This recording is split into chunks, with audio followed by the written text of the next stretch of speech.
सहनाववतु सहनौ भुनक्तु सह वीर्यं करवावहै तेजस्विनावधीतमस्तु मा विद्विषावहै। ओम शांति शांति शांति।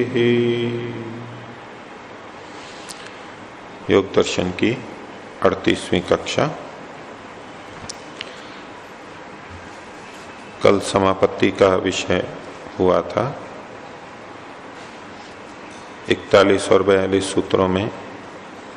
तो तत्स्थ तदंजनता, जो वस्तु है उसको आश्रित करके और चित्त की उसमें स्थित होकर के तदाकार आपत्ति उसी प्रकार से प्राप्त हो जाना, उसी तरह से आभासित होना, ये समापत्ति के अंतर्गत आया था। और इन समापत्तियों में पहली समापत्ति थी सवितर्का समापत्ति, जिसमें शब्द अर्थ और ज्ञान इन भेदों का संकर रहता है, वो मिले हुए रहते हैं, वो संकीर्ण रहते हैं। अब आगे निर्वितर्का समापत्ति का विषय चलेगा। पिछले पाठ में से किन्हीं को कुछ पूछना है तो पूछ सकते हैं। एक सूत्र संख्या 35 पर भाष्य में विषयवती व प्रवृत्ति उत्पन्ना मनसः स्थिति निबंधनी, इसके भाष्य में नीचे आया है तावत सर्वम परोक्षम इव अपवर्गादिषु सूक्ष्मेषु अर्थेषु। तो इसमें मैंने अपवर्गादिषु ये बोला था, उसकी जगह पे यही ठीक है परोक्षम इव अपवर्गादिषु सूक्ष्मेषु अर्थेषु। आ की यहाँ आवश्यकता नहीं है, अपवर्ग आदि ये लिखा हुआ है इसलिए, और वैसे भी अर्थ नहीं बनता। और इसके नीचे जो है सबसे नीचे सूक्ष्म विषयमपि आ अपवर्गात श्रद्धीयते या सुश्रद्धीयते, आ अपवर्गात, यहाँ तो आ ही ग्रहण करेंगे। तो किन्हीं को पूछना है तो पूछिए जी।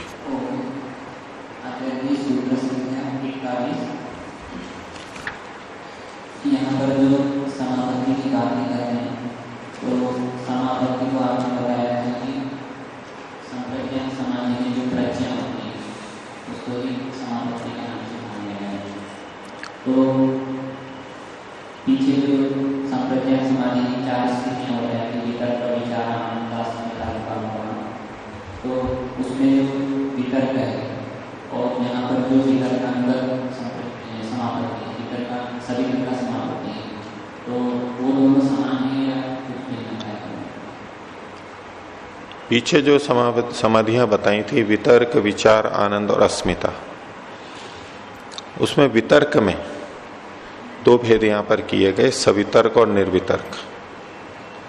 और फिर विचार में सविचार और निर्विचार, इस रूप में यहां पर है। आनंद और अस्मिता के लिए सीधे सीधे यहां समापत्तियों में वर्णन नहीं मिलता है, तो है तो यहां पर भी 4 का ही वर्णन, सवितर्क, निर्वितर्क, सविचार और निर्विचार, ये जो 4 भेद हैं।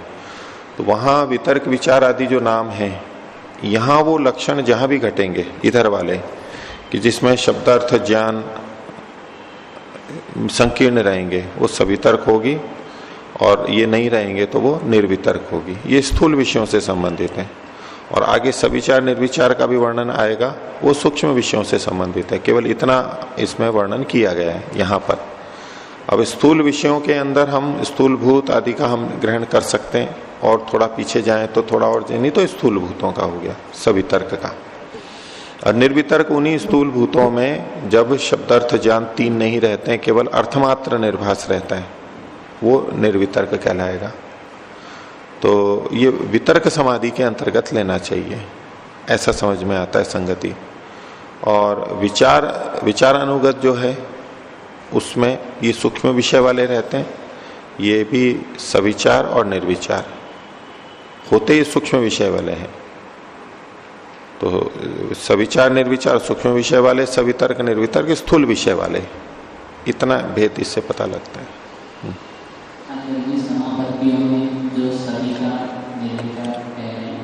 तो ऐसा कह सकते हैं कि संप्रज्ञान समाधि 2 प्रकार के होते हैं,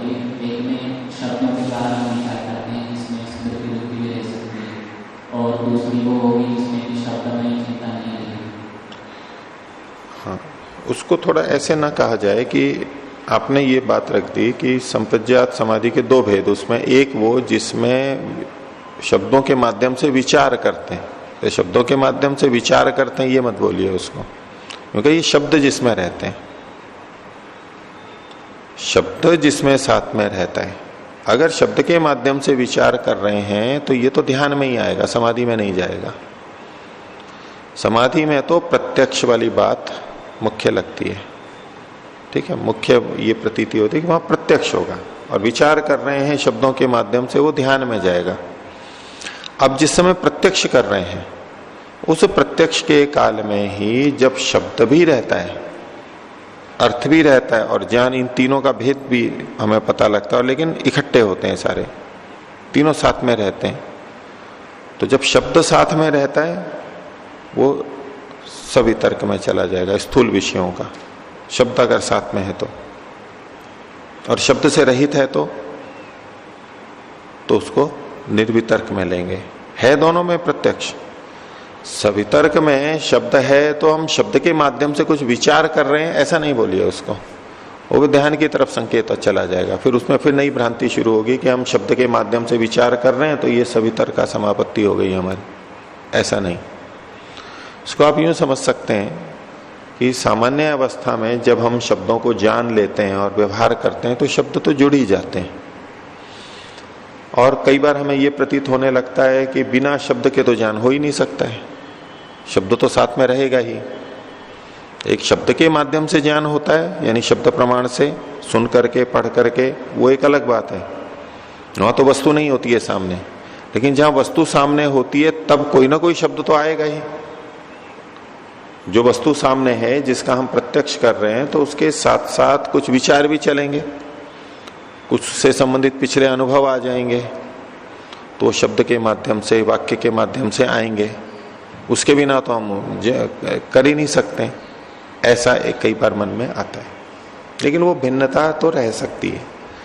जैसे कि बिल्कुल नवजात शिशु है जिसको अभी भाषा का ज्ञान नहीं है, ना शब्द का पता है, ना भाषा का, ना वाक्यों का, वो भी तो वस्तुओं को देखता है, वो भी तो खाता है, वो भी तो स्पर्श करता है, अनुभव करता है ना। वो कैसा होता है? उसमें शब्द और वाक्य जुड़े हुए रहेंगे? नहीं रहेंगे। अपनी पिछली अनुभूति भी करता है वो, पीछे जो अनुभव किया अब फिर अनुभव कर रहा है। उसने कुछ मीठा खाया, चरपरा खाया कि ये मीठा है, ऐसा है, अनुभूति कर रहा है, शब्द नहीं है अभी उसके पास में। और पिछली अनुभूति को भी वो स्मरण करेगा, ये वैसा ही है, ये संबंध तो जोड़ देगा, पहले भी मैंने किया था, अब ये दोबारा फिर मैं इसको खा रहा हूं इत्यादि। ये उसको प्रतीति तो हो रही है, लेकिन शब्द और वाक्य, भाषा नहीं है वहां पर। तो ऐसे ही जब समाधि में शब्द नहीं रहता, शब्द नहीं रहता है, ये निर्वितर्क के अंतर्गत आता है। विषय अलग रहेगा लेकिन प्रक्रिया वैसी ही रहेगी, केवल वस्तु मात्र है, ये भेद पता लगता है। इसी तरह से ज्ञान के संदर्भ में भी हमें भेद करना होगा। उसको समझने में कठिन है, उसको बच्चों के लिए हम कह नहीं सकते हैं कि बच्चों में ऐसा होता है नहीं होता है। जब हम जान रहे होते हैं किसी भी वस्तु को, अनुभव कर रहे होते हैं, तो साथ में वस्तु भी दिख रही होती है और साथ में ये भी बोध रहता है कि मैं जान रहा हूं। यद्यपि घुले मिले रहते हैं बिल्कुल साथ में, लेकिन थोड़ा ध्यान देंगे तो पता लगता है कि हाँ ये वस्तु वहां है और इसका ज्ञान मेरे को हो रहा है। ज्ञान की भिन्नता, ध्यान देंगे तो हमें शब्द अलग दिखेगा, वस्तु अलग दिखेगी और ज्ञान अलग दिखेगा। वस्तु बाहर है, ज्ञान अंदर है, उन वस्तुओं के लिए जो बाहर है, तो ज्ञान भी हमें भिन्न प्रतीत होने लगेगा, ठीक है। लेकिन रहते तीनों हैं। एक स्थिति वो है जहां व्यक्ति को ये पता ही नहीं होता है कि शब्द, अर्थ और ज्ञान दोनों तीनों मिले हुए हैं, उसको पता ही नहीं है ये तीन चीजें होती हैं, यही नहीं पता है उसको, तो व्यवहार कर रहा है। लेकिन वहां शब्द, अर्थ और ज्ञान तीनों रहते हैं। फिर जिनको पता लग गया कि शब्द अलग है, अर्थ अलग है और ज्ञान अलग है, वो भी जब व्यवहार करते हैं तो वहां भी तीनों रहते हैं। आप कोई ऐसी स्थिति अनुभव करते हैं जहां ये तीनों नहीं रहते हो? लौकिक व्यवहार में कहीं भी कोई भी अपना एक व्यवहार आप देख सकते हैं, चाहे व्यायाम कर रहे हो, चाहे स्नान कर रहे हो, चाहे बाग में काम कर रहे हो, और कोई कार्य कर रहे हो, पढ़ रहे हो, खा रहे हो, कपड़े धो रहे हो, कुछ भी, किसी से बातचीत कर रहे हो, किसी को सुन रहे हो, उन सब स्थितियों में आप अपना अपना आकलन कीजिए कि वहां पर शब्द, अर्थ और ज्ञान, ये तीन चीजें रहती हैं। और सामान्य रूप से हम भेद नहीं करते हैं वहां पर कि ये शब्द अलग है, ये अर्थ अलग है, ये ज्ञान अलग है, बस हम तो इकट्ठे बस कर रहे होते हैं। हाँ, आप विशेष रूप से उस पर गौर करेंगे, ध्यान देंगे तो लगेगा कि अच्छा हाँ, ये शब्द अलग है, अर्थ अलग है, ज्ञान अलग है। वैसे एकांत में बैठ के सोचेंगे जानने के बाद में तो तीनों अलग अलग पता लगता है कि तीनों हैं। जैसे अभी आप किसी घटना के बारे में सोच रहे हो तो लगेगा हाँ तीनों अलग अलग है। लेकिन जिस समय प्रत्यक्ष हम देख रहे हैं, जिस समय हमारा व्यवहार चल रहा है, उस समय तीनों का भेद उभरा हुआ नहीं रहता है। हम जानते हैं तीनों अलग अलग हैं, लेकिन वो भेद उभरा हुआ नहीं रहता है। इतनी तीव्रता से होता है कि हम भेद नहीं करते। जिस प्रकार से भाषा में, वाक्य में हमें पता है कि अनेक शब्दों से मिलके एक वाक्य बना है, और एक एक शब्द भी अनेक वर्णों से मिलकर के बना है, ये हमें पता है, बोध है। लेकिन जिस समय हम सुन रहे होते हैं, बोल रहे होते हैं, उस समय हमारे को एक एक का बोध नहीं होता है। हम उस पर गौर नहीं करते, वो उभरा हुआ नहीं रहता है हमारा ज्ञान। कोई पूछेगा तो हम अवश्य बता देंगे, ये देखो एक एक वर्ण है, ये एक शब्द है, ये एक वाक्य अलग है, ये अगला वाक्य अलग है। लेकिन उभार जिस समय हम अभी सुन रहे हैं, आप सुन रहे हैं, पढ़ रहे हैं, हम कभी भी ये एक एक को ध्यान से नहीं होता है, उस तरह से नहीं आएगा ध्यान में, वो तीव्रता से होता है, शीघ्रता, और उसकी हमें आवश्यकता भी नहीं होती है उस समय इस बात पे गौर करने की। तो जैसे भाषा में एक एक वर्ण और एक एक शब्द उभर करके नहीं आते हैं, थोड़ा बोध हो सकता है, लेकिन ऐसे उभर के नहीं रहते जैसे हम एक अलग अलग देखें। इसी प्रकार से शब्द, अर्थ और ज्ञान, ये तीनों अलग अलग पता होते हुए भी व्यवहार काल में साथ साथ में होते रहते हैं। हम इनका भेद उभार करके नहीं देख पाते। जब विशेष प्रयत्न करेंगे तो पता लगता है तीनों अलग अलग हैं। लेकिन प्रयत्न नहीं करेंगे, केवल व्यवहार कर रहे हैं, तो चूंकि हम व्यवहार पर केंद्रित हैं, इसलिए ये भेद प्रकट नहीं होगा, हमारे को अनुभूति में नहीं आएगा, उभार में नहीं आएगा। ठीक है, ऐसे किसी को चाहे पता लग रहा हो तीनों का भेद या नहीं लग रहा हो, लेकिन रहते तीनों हैं वहां पर सामान्य अवस्था में। ठीक है, पता लगे या ना लगे, रहते तीनों हैं, उसको यहां कहा संकीर्ण। अब ये तो हमारे व्यवहार काल में हुआ। इसी तरह जब सवितर्क समापत्ति होती है, सवितर्का समापत्ति होती है, वहां भी प्रत्यक्ष तो कर रहा है वो स्थूल विषयों का। स्थूल मतलब उन सूक्ष्मों में जो स्थूल है उनकी दृष्टि से, ये स्थूल विषय नहीं जो हमारा व्यवहार का होता है। जिस समय वो कर रहा होता है तब तीनों रहते हैं साथ में, शब्द, अर्थ और ज्ञान। उसी को कहा यह शब्दार्थ ज्ञान विकल्प ही संकीर्णा सवितर्का समापत्ति। अब उसी वस्तु में शब्द ना रहे और ज्ञान का बोध ना रहे, बस केवल अर्थ मात्र निर्भास रहे, ये निर्वितर्क हो जाती है, निर्वितर्का समापत्ति हो जाती है। इसको भी अपने व्यवहार से देख सकते हैं। कभी कभी किसी कार्य में हम इतने लीन हो जाएं, बहुत एकाग्रता की स्थिति में, वो चाहे किसी कोई कथा पढ़ रहे हैं, उपन्यास पढ़ रहे हैं, या फिल्म देख रहे हैं, या खेल देख रहे हैं, कुछ भी ऐसा, उसमें शब्द खो जाएंगे व्यक्ति के, शब्द नहीं रहेंगे, उसको ये भान नहीं रहेगा कि मैं यहां शब्द भी है और मेरे को ज्ञान हो रहा है, ये भी भान नहीं रहेगा। वो केवल अर्थ मात्र निर्भास रहता है, उसी में डूब जाता है, लीन हो जाता है। अब नाटक को कोई देखते हुए एक तो ये अनुभव कर रहा है कि मैं नाटक को देख रहा हूं, मैं यहाँ कुर्सी पे बैठा हूं, इस कमरे में बैठा हूं, ये नाटक चल रहा है मंच के ऊपर या दूरदर्शन के ऊपर। ये प्रतीतियां बनी हुई हैं उसकी, सामान्यतः रहती हैं। पंखा चल रहा है, गर्मी है, नहीं है, सर्दी है, ये सब चीजें थोड़ी थोड़ी हमारे को पता रहती हैं, उस पर एकाग्र होते हुए भी, पर अधिक एकाग्र नहीं होता है।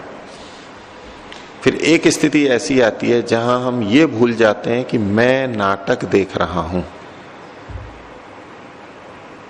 वो नाटक में ही सम्मिलित हो जाता है।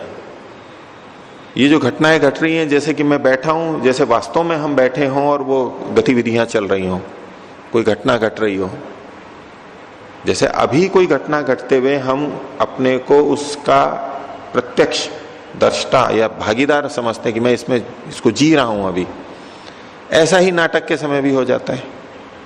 अब उसको ये नहीं कहे कि ये नाटक आ रहा है और ये कहीं और फिल्माया गया था और मैं तो यहाँ कमरे में बैठा हूं अपने, ये भूल जाता है, वो उसी में सम्मिलित हो जाता है पूरा। फिल्म हो, खेल हो, खो जाता है उसके अंदर, अपने स्वरूप को भूल जाता है। मैं कुछ देख रहा हूं, मैं कुछ जान रहा हूं, मैं कोई नाटक से सीख ले रहा हूं, किसी का नाटक आ रहा है और उसको मैं देख रहा हूं, ये बोध अब नहीं रहेगा उसको। मैं किसी दो पार्टियों का, दो टीमों का, वर्गों का खेल देख रहा हूं, ये नहीं बोध रहेगा, वो उसमें सम्मिलित हो गया, बिल्कुल खुद ही सम्मिलित हो गया, जैसे कि खुद ही एक खिलाड़ी हो, इस रूप में एक भागीदार हो, किरदार हो, ऐसा पहुंच गया वो। ऐसी स्थिति बन जाती है। एकाग्रता हो, लीन हो, हमें बहुत रुचि रख रही हो, लग रही हो, तो ऐसी स्थितियां बन जाती हैं। अब बस अर्थमात्र निर्भास है, कोई शब्द नहीं, कुछ ज्ञान हो रहा है ये भी नहीं, बस अर्थमात्र निर्भास हो गया, उसमें एकदम लीन हो जाता है। कुछ ऐसी स्थिति ये समझने के लिए है। आप इसमें प्रश्न उठा सकते हैं कि भी नहीं, यहां भी कुछ ना कुछ रहता है, रहता होगा, लेकिन हमारी जो दो स्थितियां हैं उनमें अंतर है। बस उस अंतर को एक संकेत रूप में हमें देखना है कि ऐसा ही अंतर सवितर्क और निर्वितर्क में रहेगा। सवितर्क का समापत्ति, निर्वितर्क का समापत्ति में रहेगा। सवितर्क का समापत्ति शब्द अर्थ ज्ञान तीनों रहेंगे, निर्वितर्क में शब्द और ज्ञान छूट जाएगा, बस केवल अर्थ मात्र रहेगा। ये भेद देख सकते हैं। स्थूल उदाहरण है ये, बाहर का जो उदाहरण दिया 100% उससे मिलता हुआ नहीं है, लेकिन हम अंतर अनुभव कर सकते हैं। वही यहां पर इसी तरह का, इससे भी अधिक अंतर वहां रहेगा, वस्तु मात्र रह जाएगी, कुछ नहीं रहेगा।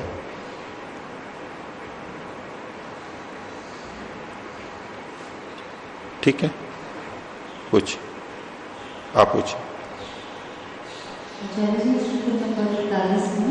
हाँ, पहला अनुच्छेद में अंतिम पंक्ति तथा विश्व भेद समापन्नम, इसमें विश्व भेद क्या अर्थ है? हाँ, विश्व का मतलब है सब। विश्व शब्द अनेक अर्थ में, अनेक के लिए भी आता है, अनेक, और सब अर्थ में भी आता है।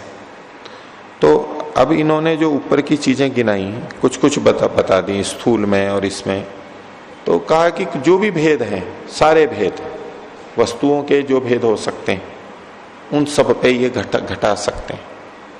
एकदम व्यवहार वाले जो होते हैं उनको में भी कई जने व्याख्या करते हैं इसकी, कि जो हम किसी भी पेड़ को, गाय को, व्यक्ति को देखते हैं, वहां पर भी ये सवितर्क समापत्ति होती है। वहां भी यदि एकाग्र हो जाता है ऐसा व्यक्ति, उसको भी समापत्ति के रूप में कहते हैं।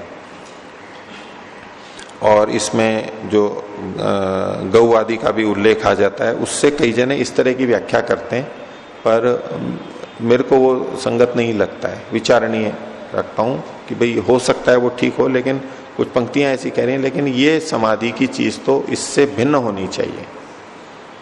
तो कई लोग तो बिल्कुल सामने वाली चीजों को भी कहते हैं। तो जब ऐसे व्यक्ति विश्व भेद वाला अर्थ का अर्थ करते हैं, भेद मतलब तो प्रकार, विश्व मतलब सारे भेद, सारे भेदों से उपरक्त। अब यहां या तो एक एक का नाम बताते वो, गाय, घोड़ा, बकरी, पत्थर, पानी, आग, कपड़े, केला, आम, अमरूद, ऐसे एक एक बताते हैं। उसकी जगह क्या कह दिया, जैसे हम कहते हैं सारे ही भेद, अब उसमें सब चीजें आ गई। ये तब बोल रहा हूं जब वो पहला दो अन्य लोग अर्थ लेते हैं बाहर वाली चीजों का, उस संदर्भ में इसको हम ले लेंगे। अब उसमें विश्व में मान लीजिए आपने एक चीज ले ली, गाय ले ली, तो अब गाय भी तो एक ही शब्द बोला है, अब गाय भी तो सब अलग अलग होती हैं, 100% एक जैसी दो गायें होती ही नहीं है, कुछ ना कुछ भेद तो रहेगा ही। तो उनका भी सबका नाम लिखे हैं कि फलाना गाय, फला गाय, फला गाय, फला गाय, फला गाय, कोई मतलब नहीं है उसको समझाने से। तो वो भी नहीं कहा, एक एक शब्द गाय का वो भी नहीं कहा, उसको भी संकुचित करके सीधा कह दिया विश्व भेदोपरक्तम। विश्व सारे जितने भेद हैं वस्तु मात्र से, उनसे उपरक्त, उनसे युक्त एक बात, और बाकी दो भी वैसे ही हैं। विश्व भेद समापन्नम, और जितनी भी वस्तुएं हैं उनके भेदों के प्रकारों जैसा होता हुआ, समापन होता हुआ, कौन? चित्त। और विश्व रूपाभासम, समस्त वस्तुओं के रूप के जैसा दिखने वाला हो जाता है। ठीक है, समापन्न, उपरक्त, समापन्न और वैसा आभासित होने वाला, ये तीन चीजें हैं। ये तीन जगह, सब जगह दी हैं इन्होंने, ग्रहित्री, ग्रहण, ग्राह्य में, इसी शैली में सब जगह किया। तो सभी भेदों को ग्रहण कर दिया, ग्राह्य वस्तुओं के भेद के लिए ले रहे हैं, ये ग्राह्य के लिए। ठीक है, बोलिए।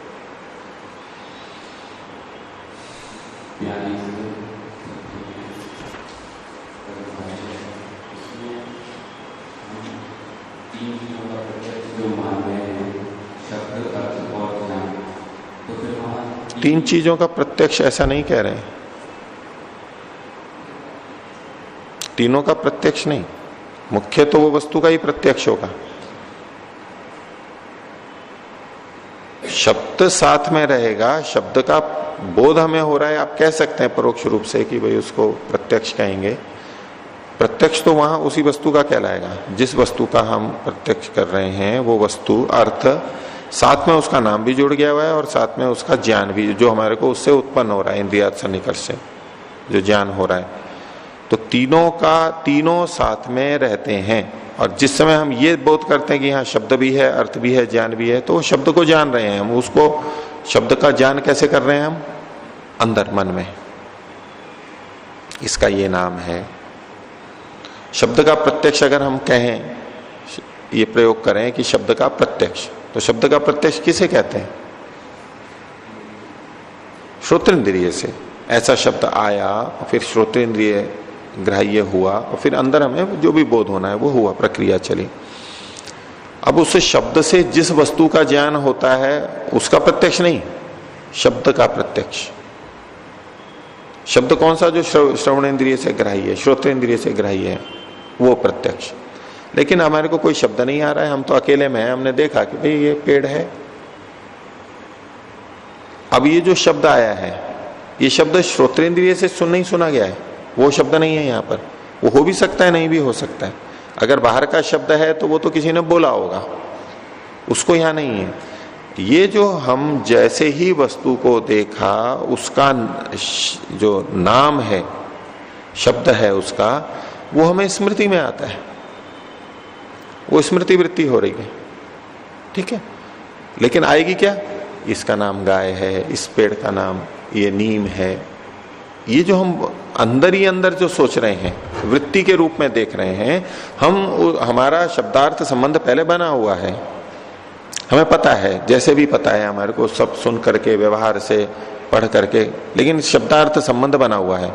अब जैसे ही अर्थ को देखा तो वो पिछला संस्कार जो शब्दार्थ संबंध बना हुआ था, वो संस्कार पड़ा हुआ है, वो संस्कार से वो शब्द हमारी स्मृति में आ जाता है। अब ये वो शब्द है, ये अंदर वाला। अब उस शब्द को वो स्मृति में कहेंगे हम, अब उसको सीधे सीधे प्रत्यक्ष नहीं कह सकते हैं। लेकिन हाँ, अगर आप अनुभूति के रूप में कहें कि हाँ मेरे को पता लग रहा है कि मैंने ये शब्द आया अंदर की दृष्टि से आप देखें तो ये कह सकते हैं ठीक है, शब्द का प्रत्यक्ष है। वैसे वो स्मृति है, वो शब्द साथ में आ जाएगा। अर्थ हम देख ही रहे हैं सामने, उसको क्या हम कह सकते हैं कि ये प्रत्यक्ष है, अंदर या बाहर जो भी है। और उसका जो बोध हो रहा है अंदर, वो अब एक अलग चीज हो गई। उस ज्ञान का भी हमें ज्ञान होता है कि अंदर ये ज्ञान हो रहा है, ये वृत्ति के रूप में आ गया। अब वो वस्तु नहीं है, वस्तु की जो वृत्ति है, वस्तु से उत्पन्न होने वाली जो वृत्ति है, ज्ञान के रूप में, बोध के रूप में, उसको यहाँ पर ज्ञान कहा गया, इसको यहाँ पर ये ज्ञान के नाम से जो कहा गया है। अब इसको भी आप प्रत्यक्ष कहना चाहो तो कह लो, लेकिन इन दोनों को छोड़ करके तो तीनों का प्रत्यक्ष नहीं, मुख्य तो अर्थ का प्रत्यक्ष होगा, बाकी तो ये चीजें साथ में आई हुई हैं और उसको भी प्रत्यक्ष कहें तो ज्ञान को प्रत्यक्ष कहा ही जाता है। वैसे तो वस्तु को न कह के उससे उत्पन्न जो ज्ञान है उसी को प्रत्यक्ष कहा जाता है एक परिभाषा के अंतर्गत। तो हाँ, अब बोलो।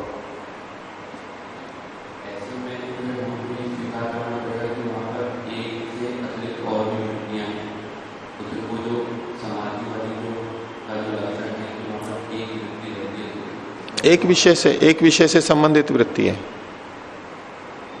इसीलिए तो उसको सवितर्क से ऊंचा निर्वितर्क को माना गया है।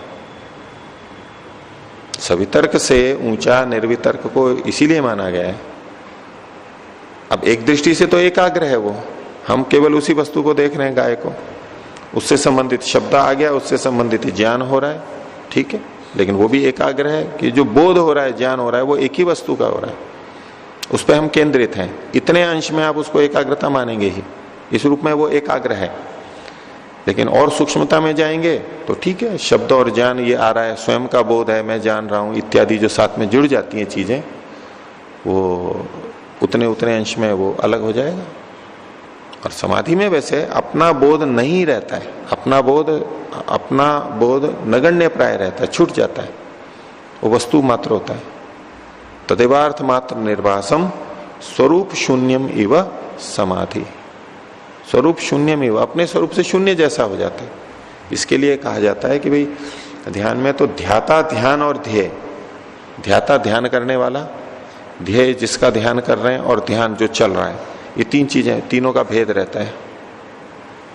ठीक है, मैं ध्यान करने वाला हूं, इस चीज का ध्यान कर रहा हूं और ये ध्यान हो रहा है, ये तीन बातें आ गई। इन समाधि में ध्याता भी लुप्त सा हो जाता है, ध्यान भी लुप्त हो जाता है, बस ध्येय मात्र रह जाता है, ध्येय मात्र रह जाता है, उसमें लीन हो जाता है। लेकिन वो लीन भी तीन तरह से, तीन चीजों से युक्त कहा जा सकता है, जिसको यहां कह रहे हैं शब्द, अर्थ और ज्ञान, वो साथ में जुड़ा हुआ है। एक स्थिति, ध्याता को छोड़ दो, ध्याता को छोड़ दो और ये जो प्रक्रिया चल रही है उसको भी छोड़ दो, अब है तो अर्थ ही, लेकिन अर्थ को जानते हुए भी, प्रत्यक्ष करते हुए भी उसके साथ उसका नाम जुड़ा हुआ है और उसका ज्ञान है वो भी बहुत हो रहा है, तीन चीजें जुड़ी हुई हैं। और जब शब्द भी हट जाएगा, ज्ञान भी हट जाएगा, केवल अर्थ मात्र रहेगा, अर्थ मात्र में उसमें इतने तल्लीन हो जाएंगे, उसी को सवितर्क से निर्वितर्क की स्थिति में कहा है। दोनों एकाग्रता ही, एकाग्रता में ही दोनों को माना जाएगा। लेकिन इस स्तर में भेद तो मान ही सकते हैं, कोई आपत्ति नहीं। इसको अनेक वृत्तियां नहीं कहेंगे, वो एक ही वृत्ति है, एक विषय से संबंधित वृत्ति है।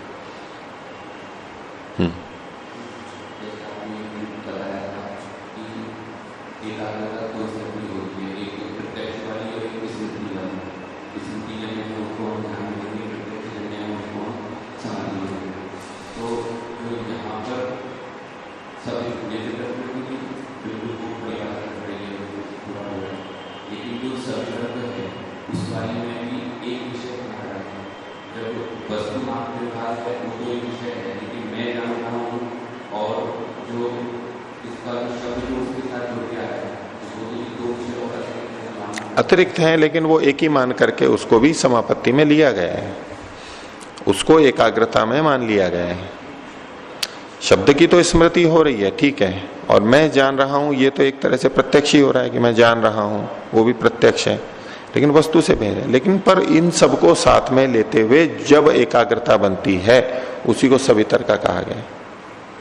ऐसी एकाग्रता जिसमें तीनों चीजें हैं, वस्तु तो है ही, लेकिन अर्थ और ज्ञान वाला भी साथ में जुड़ा हुआ है, इसी को सवितर्क का, ये निचली स्थिति है, लेकिन आएगी एकाग्रता में, क्योंकि इन्होंने इसको समापत्ति में लिया है, उसी के अंतर्गत लेना चाहिए।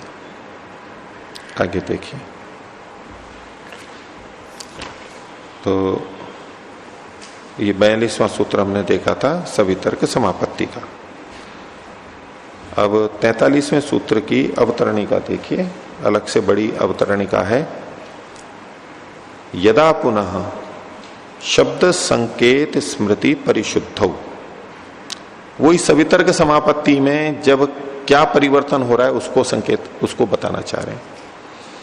शब्द संकेत स्मृति परिशुद्ध श्रुतानुमान ज्ञान विकल्प शून्यायाम समाधि प्रज्ञायाम स्वरूप मात्रेण अवस्थितो अर्थः तत्स्वरूपाकार मात्रतया एव अवचित्यते साच निर्वितर्क समापत्ति। निर्वितर्क समापत्ति क्या है?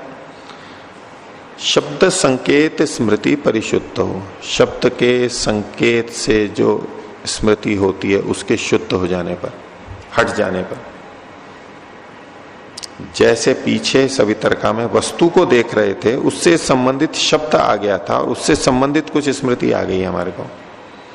शब्द संकेत जन्य जो स्मृति थी, शब्द आ गया, उसके साथ साथ और भी चीजें जुड़ सकती हैं, वो जब परिशुद्ध हो जाती है यानी हट जाती है, साथ में श्रुत अनुमान ज्ञान विकल्प शून्यायाम, जो उससे संबंधित श्रुत ज्ञान है, जो हमने पहले उस वस्तु के बारे में जाना है, किसी पुस्तक से, किसी व्यक्ति से, जो हमने सुना है, शब्द प्रमाण से जो वस्तु का जाना है, वो भी वहां पर नहीं रहेगा। मान लीजिए हम रोटी को देख रहे हैं, अब रोटी का प्रत्यक्ष कर रहे हैं, लेकिन रोटी के बारे में जो हमने पहले जाना था शब्द प्रमाण से, श्रुत, ऐसी ऐसी रोटियां होती हैं, ये शब्द है, वो चीजें भी अगर साथ में है तो एक अलग बात है, और वो चीजें साथ में नहीं आ रही हैं अभी, बस केवल मैं रोटी को देख रहा हूं अभी। और सामान्यतः हम भोजन करते हैं तो बस जो सामने है उसी पे ही मन रहता है, नहीं भी रह सकता है। वो पिछली रोटी की भी, इस रोटी को देख करके, गुरुकुल की आश्रम की रोटी को देख करके अपने घर की रोटी याद आ रही है। ऐसी रोटी बनी है तो वो बताएंगे कि भाई किसी ने बताया था कि ऐसी रोटी बनी है, इसका मतलब है ये कच्ची है, ये पक्की है, ये इसके द्वारा इस आटे की है, इत्यादि इत्यादि, वो चीजें साथ में आ रही हैं। तो ये श्रुत ज्ञान साथ में आ रहा है। तो श्रुत ये एक ज्ञान, और अनुमान, हम जो उससे संबंधित अनुमान करते हैं, जैसे ही वस्तु को देखते हैं तो प्रत्यक्ष के अतिरिक्त उसमें कई हम अनुमान भी करते हैं। मान लीजिए किसी व्यक्ति को हमने देखा, व्यक्ति को देखते ही हमारे साथ में कुछ कुछ और चीजें आ जाती हैं कि भाई ये व्यक्ति स्वस्थ है, रुग्ण है, ये प्रसन्न है, ये दुखी है। किसी फल को देखते ही हमें साथ में आ जाता है कि ये स्वाभाविक रूप से पका हुआ है, ये कृत्रिम रूप से पका हुआ है, या कुछ और याद आ गया हमारे को कि भाई ये है, इसका मतलब है कि ये ऐसा होगा। प्रत्यक्ष नहीं हो रहा है, लेकिन हम कुछ अनुमान साथ में कर लेते हैं। ठीक है, ये ऐसी रोटी बनी है तो उसने बनाई होगी, इत्यादि। हमारा जैसा भी पीछे का ज्ञान है उसके अनुसार देखते हैं कि ये बना, इसका मतलब है उसने बनाया होगा। इस तरह की गंध आ रही है, इसका मतलब है चूल्हे पे बनी हुई है, कोयले से, लकड़ी से बनी हुई है, गैस पे नहीं बनी हुई। ऐसा है यानी गैस पे। ये हम कुछ अनुमान साथ में जोड़ लेते हैं। तो श्रुत ज्ञान और अनुमान ज्ञान, श्रुतानुमान ज्ञान विकल्प, श्रुत ज्ञान अनुमान ज्ञान का जो विकल्प है, भेद है, उसके शून्यायाम, शून्य होने पर, ये उस प्रत्यक्ष की बात की जा रही है, उस समाधि की बात की जा रही है जिसमें बस वस्तु मात्र पर केंद्रित है। वो उससे संबंधित कोई शब्द ज्ञान नहीं आ रहा है, श्रुत ज्ञान नहीं आ रहा है, ना कोई अनुमान कर रहा है। वो बस जो दिख रहा है, जो दिख रहा है केवल प्रत्यक्ष पे केंद्रित है। जो ज्ञात हो रहा है सीधे सीधे बस उसी पे, और उससे संबंधित कोई शब्द है, शब्दजन्य संकेत, और उसकी जो स्मृति है वो भी कुछ नहीं है, केवल अभी वर्तमान पर टिका हुआ है। शून्यायाम समाधि प्रज्ञायाम, ऐसी समाधि प्रज्ञा में ये सब जहां शून्य हो चुके हैं, हट चुके हैं, स्वरूप शून्य मात्र अवस्थित अर्थ, अपने रूप मात्र में अवस्थित जो वस्तु है समाधि प्रज्ञा में ही। समाधि लगी हुई है अभी, ये समापत्ति में समाधि शब्द जोड़ा हुआ है, समाधि लगी हुई है अभी, और उससे संबंधित जो प्रज्ञा है, ज्ञान है, ज्ञान का बोध नहीं, ज्ञान के बारे में अभी प्रमुखता नहीं है उसकी, क्योंकि शब्द अर्थ ज्ञान, इन वस्तुओं के ज्ञान से भी शून्य, लेकिन कुछ बोध तो हो ही रहा है उसको, समाधि प्रज्ञा तो बनी हुई है, उसमें वो वस्तु मात्र अपने स्वरूप में रहेगी, अभी कैसी है और कुछ नहीं।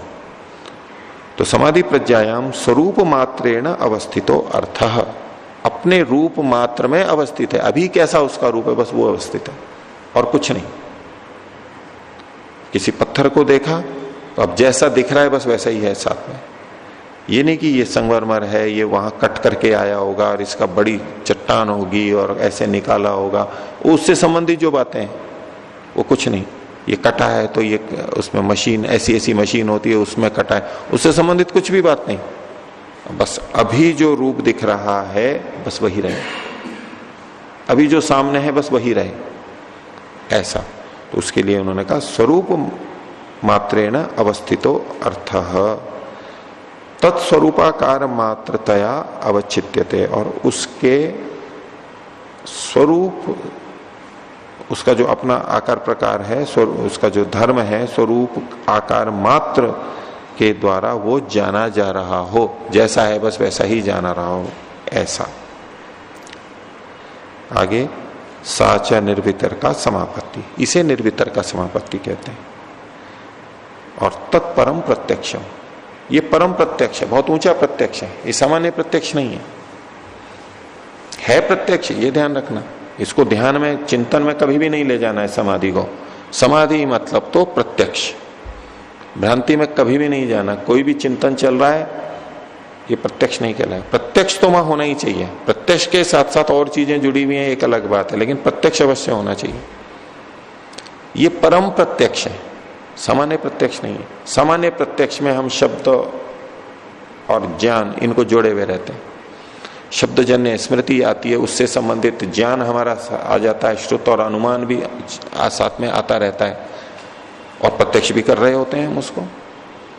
हम ये नहीं कह सकते कि वो प्रत्यक्ष नहीं है, प्रत्यक्ष तो है वो, लेकिन उस प्रत्यक्ष में साथ में ये चीजें भी जुड़ी हुई हैं, चित्त में वो भी काम हो रहा है, अन्य वृत्तियां भी चल रही हैं संबंधित ही।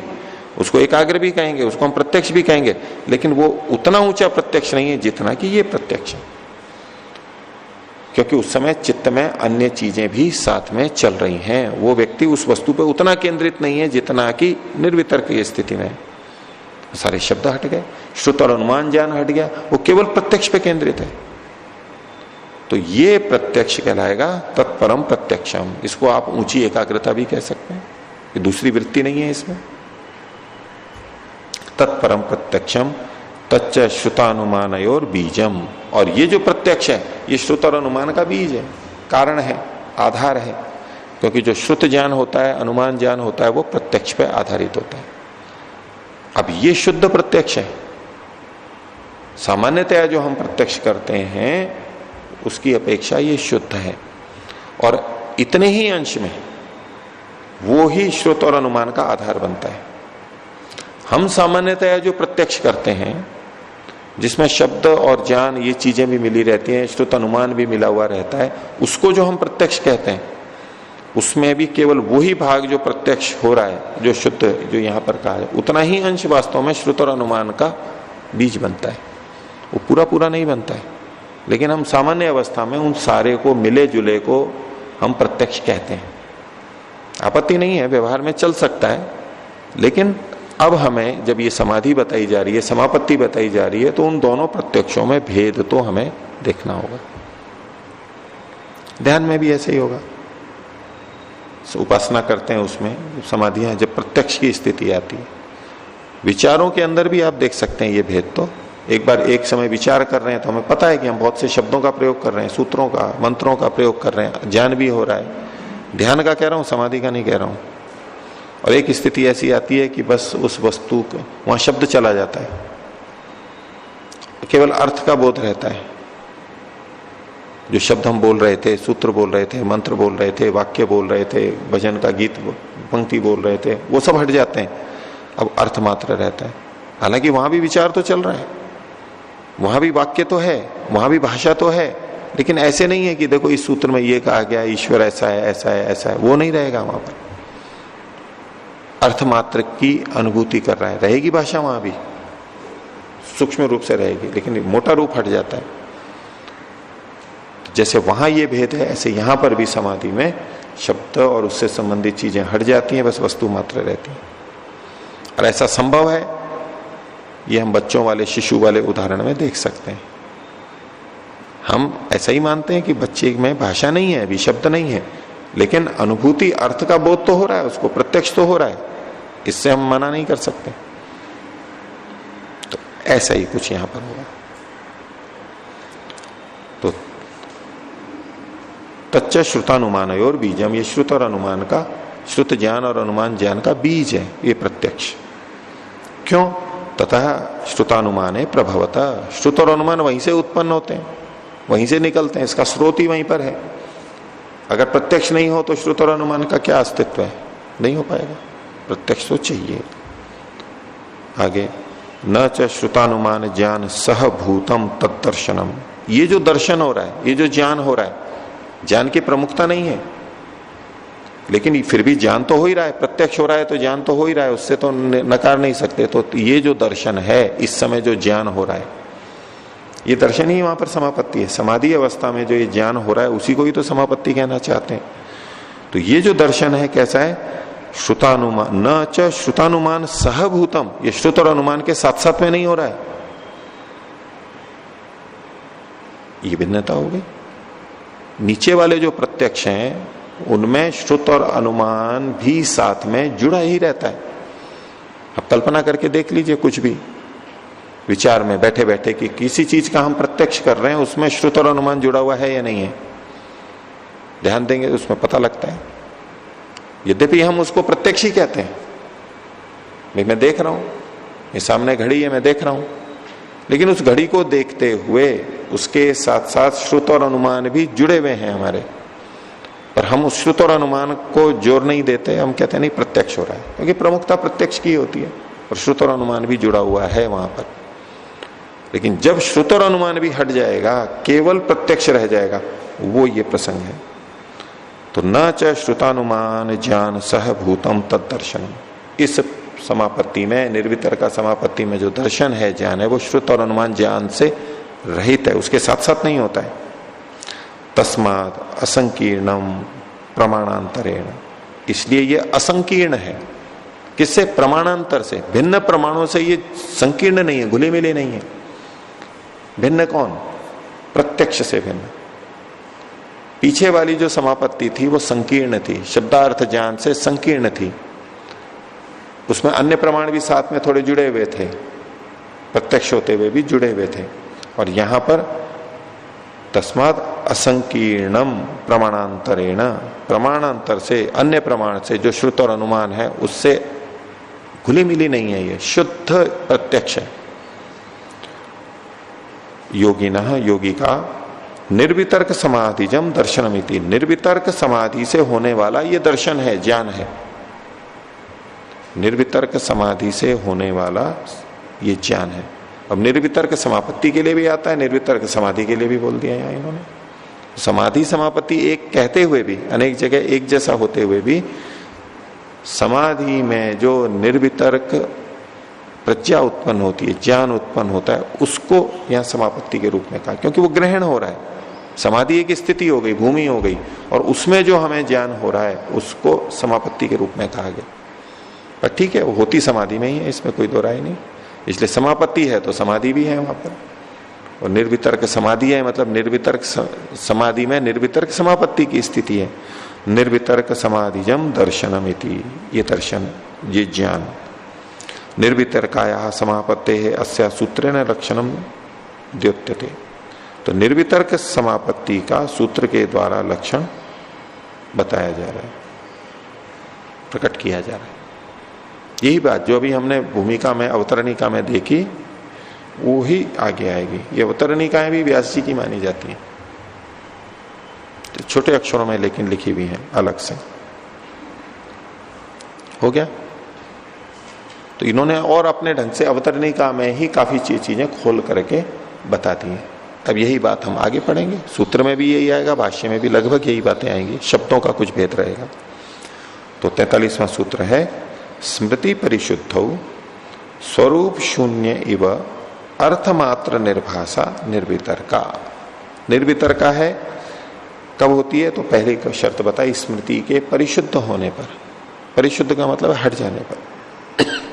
जैसा इन्होंने अवतरणिका में कहा था, शब्द संकेत स्मृति परिशुद्ध, शब्द जन्य जो हमें स्मृति आ जाती है, शब्द के साथ साथ जो उस वस्तु की स्मृति आ जाती है, या पिछली सारी स्मृति से रहित, स्मृति के परिशुद्ध होने पर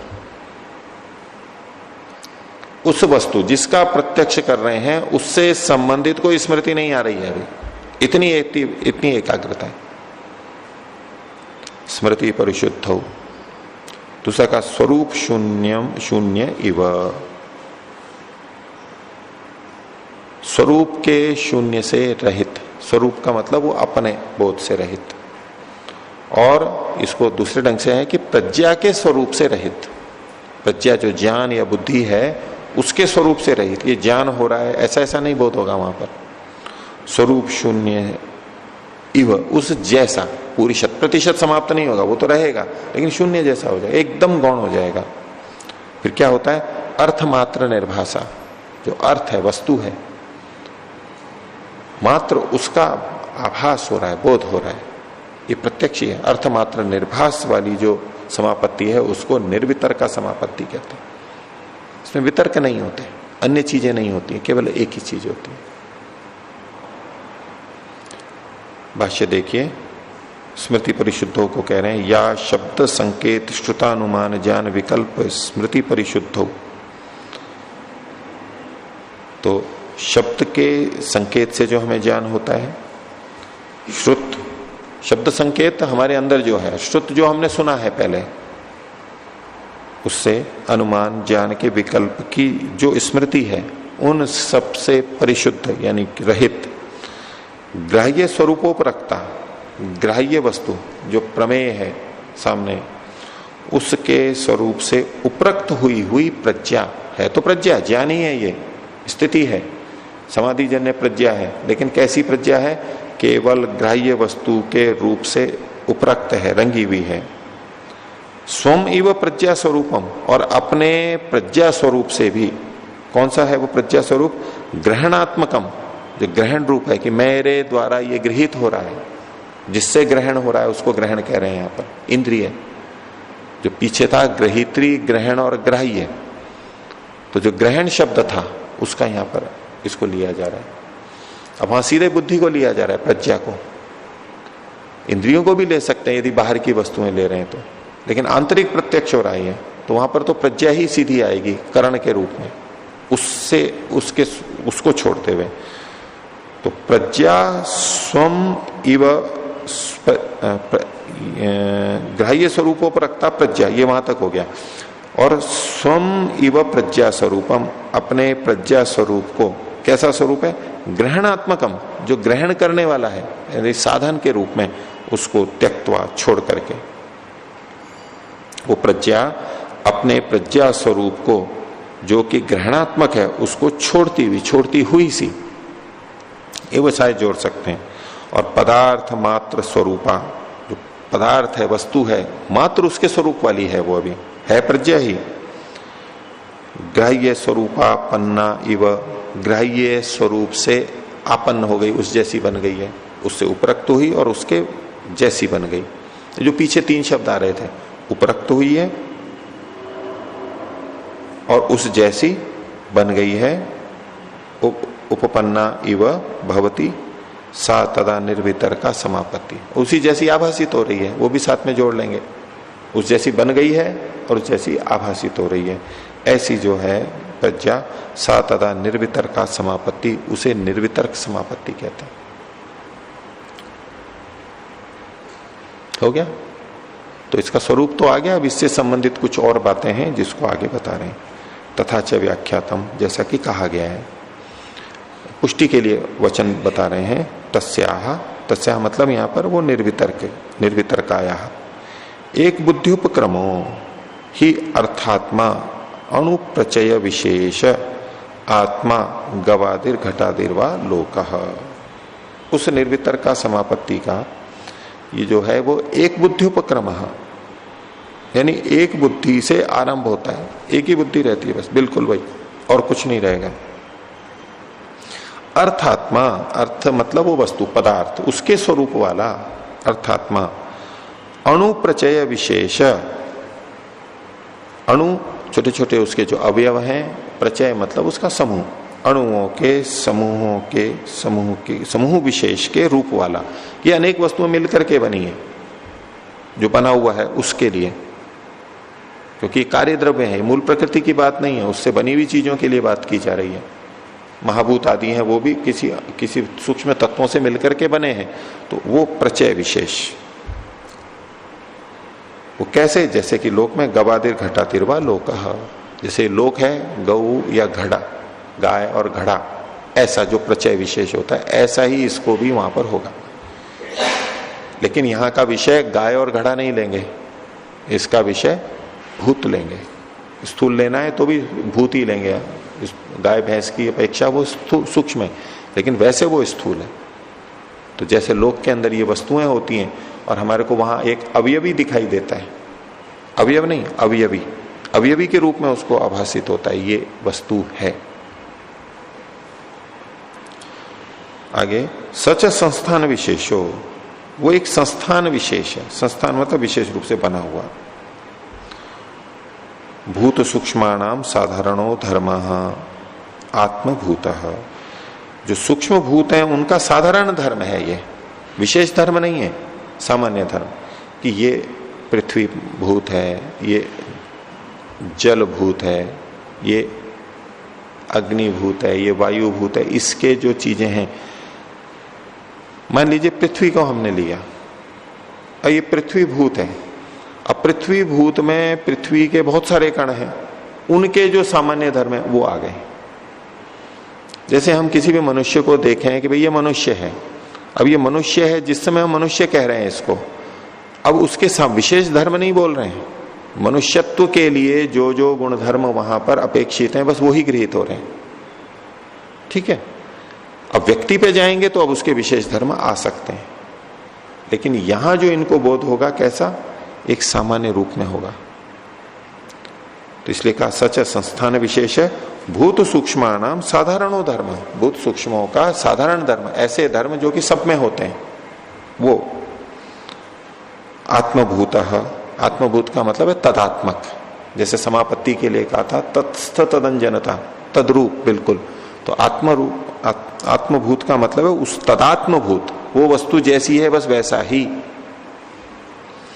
फलेन व्यक्तेन अनुमितः, और उसका ज्ञान कैसे होता है, तो व्यक्त फल के द्वारा, फल मतलब कार्य द्रव्यों के द्वारा वो अनुमित होता है। फलेन व्यक्तेन अनुमितः। आगे स्वव्यंजकांजन, अपने कारणों से जो प्रकट हुआ है, स्व मने अपने, व्यंजक मतलब कारणों से, अंजन मतलब प्रकट हुआ, प्रकाशित हुआ। स्वव्यंजकांजन प्रादुर्भवती, वो उत्पन्न हो जाता है। धर्मांतर से कपालादेह उदय च तिरोभवती, और अगर उसमें दूसरा धर्म आ जाता है, जैसे कि मिट्टी की दृष्टि से इन्होंने कहा कि मिट्टी का कपाल बन गया, ये पहले घड़ा था, घड़ा टूट गया तो उसके ठीकरे जो होते हैं, कपाल होते हैं टुकड़े, वो कपाल रूप में आ गया, अब वो घट रूप में नहीं रहा। तो धर्मांतर से दूसरे धर्म का, पहले घट धर्म था अब कपाल धर्म आ गया, इसको धर्म के रूप में कहते हैं। मिट्टी है वो धर्मी के रूप में है, मिट्टी धर्मी थी, वो पहले चूर्ण रूप में थी तो चूर्ण मृत हो गई, फिर पिंड के रूप में आ गई तो पिंड मृत हो गई, और जब फिर वो घड़े के रूप में आ गई तो घट मृत हो गई, और जब टूट गया तो कपाल मृत हो गई, फिर चूरा हो गया तो फिर चूर्ण मृत हो जाएगा। तो मृत को, मिट्टी को तो यहां पर धर्मी मान रहे हैं, और जो इसका चूर्ण रूप है, जो उसका पिंड रूप है, जो उसका घट रूप है, जो कपाल है, इसको धर्म कह रहे हैं। लेकिन किसी अवस्था में हम कहते हैं कि ये घड़ा है, ये एक द्रव्य है, धर्मी है, घड़े को हम धर्मी देख रहे हैं और कहते हैं ये घड़ा कैसा है, ये काला है, ये लाल है, इसमें ये रंग डिजाइन वगैरह, इसको आकृतियां बनाई हुई हैं इत्यादि, हम उस घट को धर्मी के रूप में भी बोलते हैं, लेकिन अभी यहां पर उस घट को धर्म के रूप में कहा जा रहा है। तो धर्मांतर से कपालादेह उदय च तिरोभवती, जो पिछला वाला धर्म है वो कपाल आदि के उत्पन्न होने पर हट जाता है। अगला आ गया स एष धर्मो अव्यवी इति उच्यते, ये जो धर्म है कपाल पिंड घट, इसी को धर्मी कहते हैं, ये धर्मी के रूप में है। धर्मो अवयवी इत्युच्यते, उसको अवयवी बोलते हैं, अवयव और अवयवी, अवयव उसके कण हो गए और उन अवयवों से जो बना है उसको अवयवी कह रहे हैं, अवयवी। यो असौ एकश्च महाश्च अणीयाश्च स्पर्शवांश्च क्रियाधर्मकश्च अनित्यश्च तेन अवयवीना व्यवहारा क्रियन्ते। और ये जो अवयवी है ये कैसा है? सो असौ एकश्च, वो एक ही होता है। अब घड़ा है, एक घड़ा है तो वो एक ही होगा उस समय, उस इकाई के रूप में। उसमें कण कितने भी हों लेकिन वो घड़ा तो एक ही कहलाएगा, छोटा बड़ा जितना भी है तो एक होता है। एक तो यो असौ एकश्च। और महाश्च अणियाश्च, बड़ा भी हो सकता है छोटा भी हो सकता है, जैसा जो है। स्पर्शवाश्च, और वो स्पर्श वाला है। क्रियाधर्म कश्च, क्रियाधर्म वाला है, उसमें क्रियाएं होती हैं, परिणमन क्रिया होती हैं। वो जैसे कि घड़ा है तो वो जल को धारण कर रहा है, ये उसकी क्रिया हो रही है, तो क्रियाधर्म वाला होता है। अनित्यश्च, और वो अनित्य होता है क्योंकि ये अवयवी है, अवयवों से बना है इसलिए अनित्य ही होगा। अनित्यश्च। और तेन अवयवीना व्यवहारा क्रियन्ते, हम जो लोक में व्यवहार करते हैं वो अवयवी के रूप में ही करते हैं व्यवहार, अवयवों के रूप में व्यवहार नहीं करते हैं कोई भी वस्तु को। न्याय दर्शन में भी ये प्रसंग चला है अवयव अवयवी वाला, तो अवयवी को वो स्वीकार करते हैं, ये भी स्वीकार करते हैं। उसी तरह से व्यवहार तो अवयवी से ही चलेगा।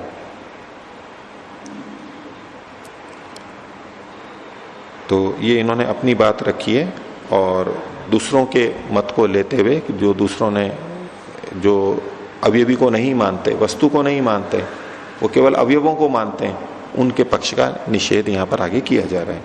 तो इससे पुनः अवस्तु का स प्रचय विशेष, जिसके मत में ये जो प्रचय विशेष है ये अवस्तु है, इसमें कोई वस्तु नहीं है, यानी अवयवी नहीं है, बस वो अणुओं का समूह मात्र है, ऐसा जो कहते हैं।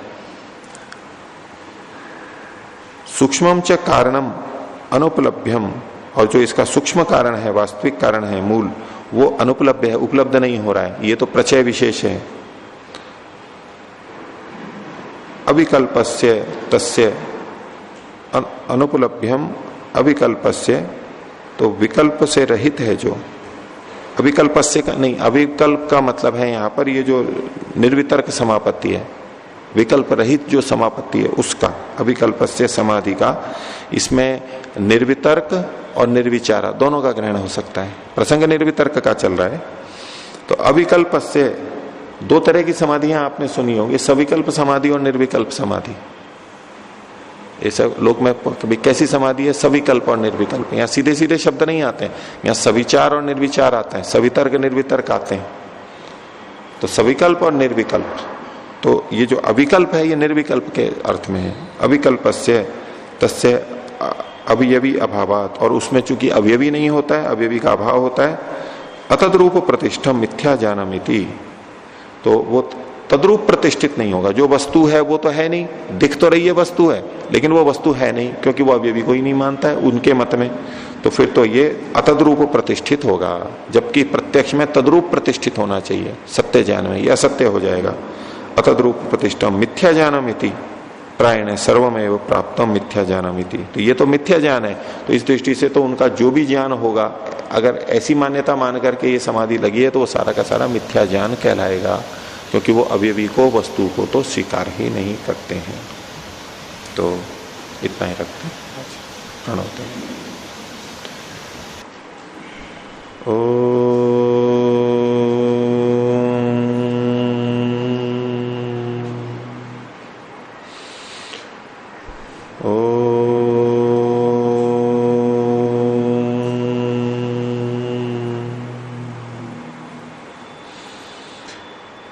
ओ